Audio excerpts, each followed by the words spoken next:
सबसे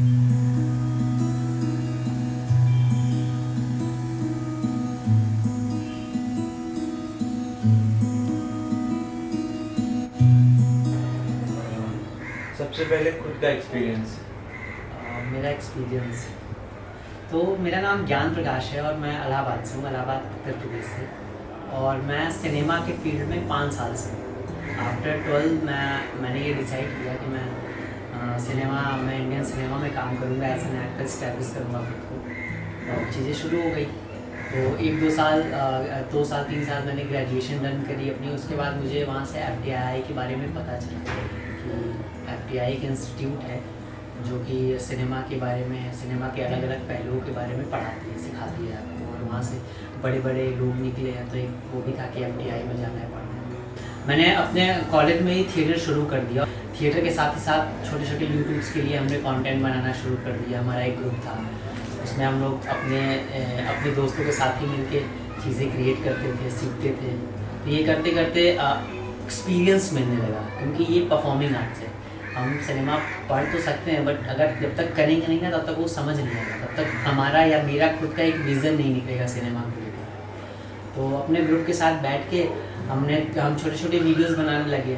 उससे हमारा एक्सपीरियंस, मेरा खुद का एक्सपीरियंस इवॉल्व होने लगा कि अच्छा ये चीज़ ऐसे होने पे ये मिलती है। ऐसे करते करते फिर कुछ OTT प्लेटफॉर्म्स के लिए थोड़ा बहुत काम करने लगा, काम मिल गया तो करने लगा। उसके एक्सपीरियंस, तो उस एक्सपीरियंस को करते करते मैंने अपनी एक प्रॉपर नोटबुक बनाई थी, और उसी नोटबुक से मैंने पढ़ा चीज़ें।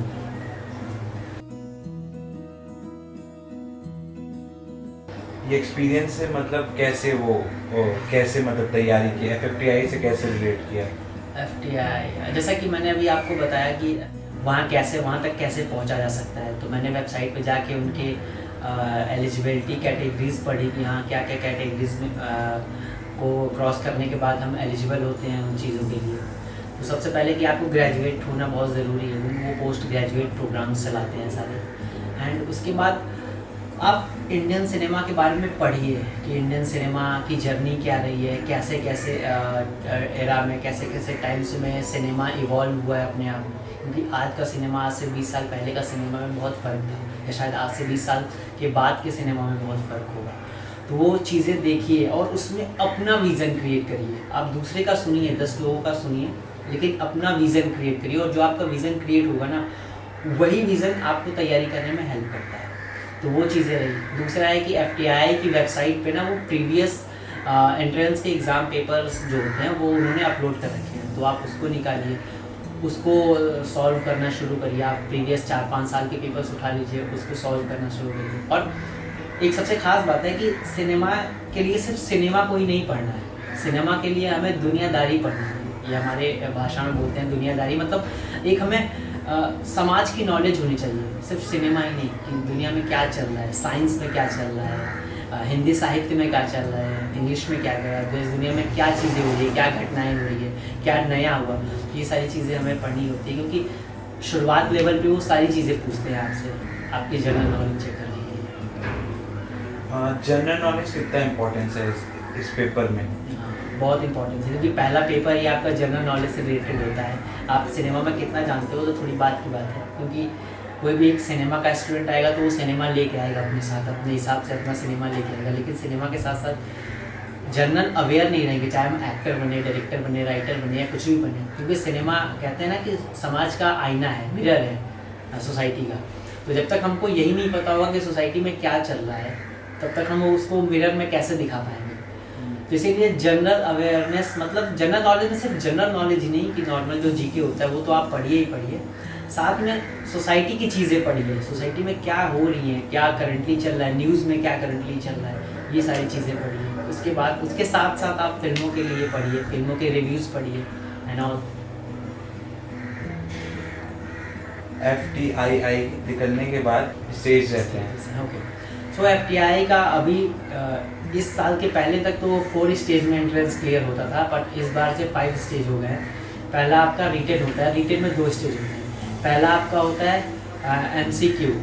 MCQ मतलब ऑब्जेक्टिव टाइप क्वेश्चंस होते हैं, आप उसे क्लियर करते हो। उसको क्रैक करने के बाद फिर आपका रिटेन एग्ज़ाम होता है। रिटेन एग्ज़ाम में वो आपके अंदर का आर्टिस्ट देखते हैं कि आप किस लेवल के आर्टिस्ट हो, और फिर वो आपसे आर्ट की चीज़ें पूछते हैं, आर्ट के प्रश्न पूछते हैं, जैसे कि आप एक्टर क्यों बनना चाहते हो, आपको अगर ऐसा रोल मिलेगा तो आप कैसे करोगे, आपको अगर वैसा रोल मिलेगा तो आपको उसे करने के लिए कैसे अप्रोच करोगे, इस रोल को पाने के लिए, उस रोल को करने के लिए, इस टाइप के प्रश्न पूछते हैं।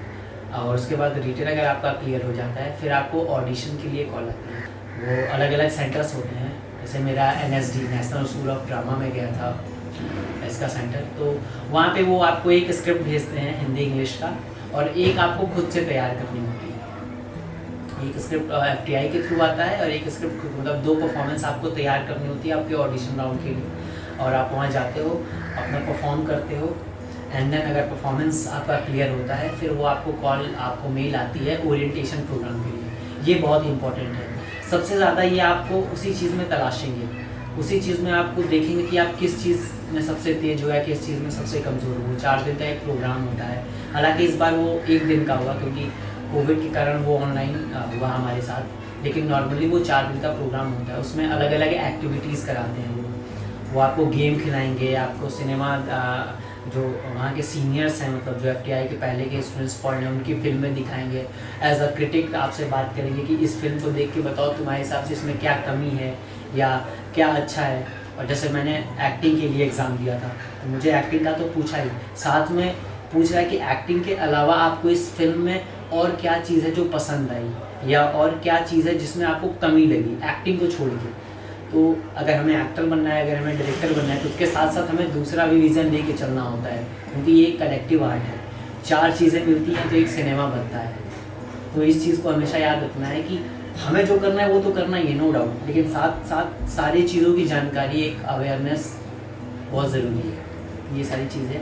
देन उसके बाद इंटरव्यू कॉल होती है, उसमें वो वहाँ के फैकल्टी होते हैं, कुछ बाहर के लोग होते हैं, और वो आपसे सामने बैठ के आपसे बात करते हैं, वो आपको देखते हैं कि आप इंसान कैसे हैं। यहाँ सबसे बड़ी चीज़ आती है, मैंने जो एक्सपीरियंस किया, कि आप कितने ईमानदार हो अपने आप को लेके। मैं ये नहीं कहता कि मैं बहुत इंटेलेक्चुअल हूँ या मुझसे ज़्यादा नॉलेज वाले बंदे नहीं हैं जिनके FTI इस बार शायद नहीं हुआ, मेरा हुआ, लेकिन इन सब चीज़ों के साथ साथ आप ईमानदार कितने, आप जितने भी लेवल के हों, आपको 10% ही आता है तो कोई बात नहीं, लेकिन आप 10% के साथ आपको ईमानदार होना पड़ेगा। मुझे 10% आता है, मैं ईमानदार हूँ। कोई भी चीज़ एक्स्ट्रा बताने की ज़रूरत कि मैं उनको दिखाऊं कि मैं ये भी करता हूँ वो भी करता हूँ, नहीं। आपको जितना आता है आप उतना एज इट इज़ उनके सामने रखिए, अपनी कमियाँ, अपनी अच्छी चीज़ें, बस वो आपकी ईमानदारी है इंटरव्यू राउंड में। देन फिर आपका फाइनल लिस्ट आता है और टॉप 11 उसमें निकलते हैं। Thank you. एट लास्ट जो लोग तैयारी कर रहे हैं उनको क्या कहना चाहते हैं? बहुत ही 2 चीज़ें कहूँगा मैं, सिर्फ ईमानदार हो, सिर्फ ईमानदार हो दोनों बार।